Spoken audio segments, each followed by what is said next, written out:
ఇంటి అందం కోసం పెంచుతున్న కొన్ని మొక్కలే మీ దురదృష్టానికి కారణమవుతున్నాయంటే నమ్ముతారా?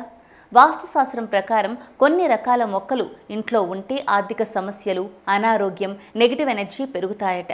మరి ఏ మొక్కలను ఇంట్లో అస్సలు పెట్టకూడదో తెలుసా? వాస్తుశాస్త్రం ప్రకారం ఇంట్లో ఉండే ప్రతి మొక్క కూడా సానుకూల శక్తిని ఇవ్వదు. కొన్ని మొక్కలు ఇంటి వాతావరణంపై ప్రతికూల ప్రభావం చూపుతాయని నిపుణులు చెబుతున్నారు. ముఖ్యంగా ముళ్ళ మొక్కలను ఇంట్లో పెంచడం మంచిది కాదట. ఇవి సానుకూల శక్తిని అడ్డుకొని కుటుంబ సభ్యుల ఆరోగ్యం, ఆర్థిక పరిస్థితిపై ప్రతికూల ప్రభావం చూపుతుందని చెబుతున్నారు.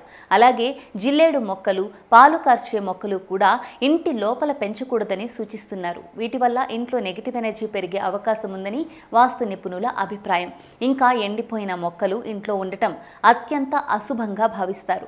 ఇవి కుటుంబ పురోగతికి అడ్డుగా నిలుస్తాయని చెబుతారు. అందుకే ఎండిన మొక్కలను వెంటనే తొలగించడం మంచిది.